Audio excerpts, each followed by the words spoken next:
गीत एक श्लोक वेद से बताया था। मैं आधा लाइन बताऊंगा तो बाकी आधा आपको मालूम है क्योंकि आपने बताया था। आप लोग थोड़ा जोर से बताएंगे। ओम पूर्णमद पूर्णमिदं पूर्णात् पूर्णमुदच्यते। आगे का बताइए। पूर्णस्य पूर्णमादाय पूर्णमेवावशिष्यते। इसका मतलब है if you remove infinity from infinity what you get is infinity. ये बहुत कठिन है समझना। पूर्ण से पूर्ण निकालोगे तो पूर्ण ही बचेगा, आधा नहीं बचेगा। अगर 5 में से 5 निकालोगे तो शून्य बनता है। अगर 100 में से 100 निकालोगे तो भी शून्य बनता है। अगर मैं अरबों से अरबों निकालूंगा तो भी शून्य होगा। लेकिन पूर्ण से पूर्ण निकालने से शून्य नहीं, पूर्ण ही बचेगा। ये कैसे समझना? वेद में एक कहानी बताई है। जब सृष्टि नहीं था उस समय कुछ भी नहीं था, एक ही एक था, वह है परमेश्वर। जब सृष्टि है तो किसी ने तो उसका निर्माता तो होगा ना। एक ही एक था, लेकिन कहीं भी कोई हलचल नहीं थी, कुछ नहीं थी। उस एक व्यक्ति के मन में विचार आया कि मैं अकेला हूं, क्यों ना मैं थोड़ा अपना रूप मल्टीप्लाई बढ़ाते जाऊं। एको अहम बहुश्यामी, मैं एक हूं, मैं अनेक बनना चाहता हूं। जैसे ही विचार आया, इसका मतलब वो एक नहीं है, उसके अंदर एक विचार भी आ गया। फिर उसमें से धीरे धीरे धीरे ये जो प्रपंच हम देखते हैं, केवल पृथ्वी नहीं है तो सूर्यमंडल है, केवल सूर्यमंडल नहीं है तो आपके पास मिल्की वे, और मिल्की वे भी part of some other galaxy. ऐसा जाते जाते बिलियंस ऑफ स्टार्स बन गए।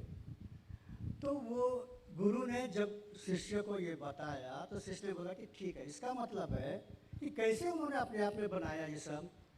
तो उन्होंने बताया कि मकड़ी क्या करती है, जब कुछ भी नहीं था तो लकड़ी ही नहीं है तो आप टेबल कैसे बना सकते हो, ये मेज कैसे बना सकते हो, लोहा नहीं है तो लोहे का पदार्थ कैसे बना सकते हो। जब कुछ भी नहीं था तो भगवान ने कहाँ से बनाया?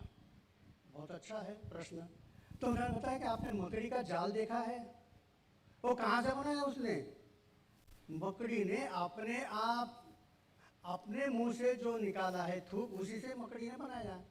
तो जैसे मकड़ी बिना कोई सहायता से जाल बनाती है, वैसे ही परमेश्वर ने किसी की भी सहायता न लेते हुए इतना विशाल इस प्रपंच को बनाया है।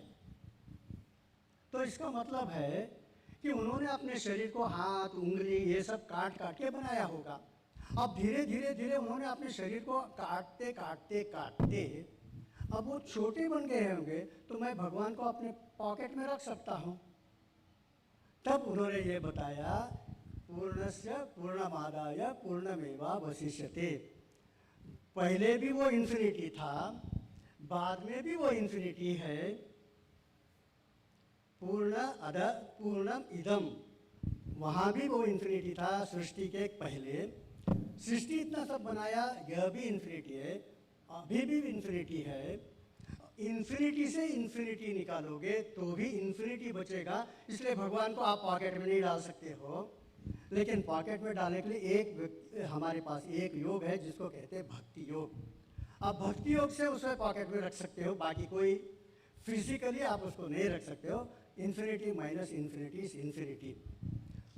यह जो गुण है, इसे ब्रह्मगुप्त नाम के एक राजस्थान में जिनका जन्म हुआ, उन्होंने गणित के माध्यम से सिद्ध किया था। उस पुस्तक का नाम है ब्रह्म स्फुट सिद्धांत। इनका जन्म 599 AD CE में हुआ था।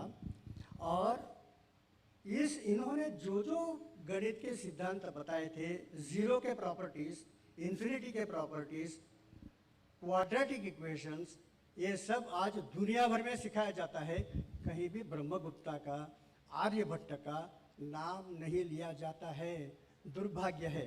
तो जब रॉयल सोसाइटी में मुझे बुलाया था, ब्रिटिश रॉयल सोसाइटी में, तो मैंने कहा कि there is a fault line in you. आपने हम लोगों को जो असली गणित को लोगों के सिखाया उसको नहीं जानते हो, जिसने ट्रांसलेट किया उसका नाम जानते हो।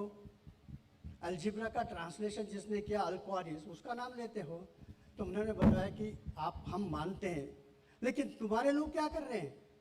क्यों टेक्निकल जर्नल में, इंटरनेशनल जर्नल में तुम्हारे लोग क्यों नहीं लिखते हैं? जब 100 लोग लिखेंगे तो सब दुनिया का इतिहास बदल जाएगा। तो इसलिए आपके ऊपर ये जवाबदारी है कि जो भी आज सीखेंगे, आने वाले दिनों में सीखेंगे, धीरे धीरे इसको नैरेटिव बनाना पड़ेगा। ये क्योंकि ये हमारी बहुत बड़ी विश्व के लिए देन है। तो अब मैं आपको गणित में जाकर कुछ दिखा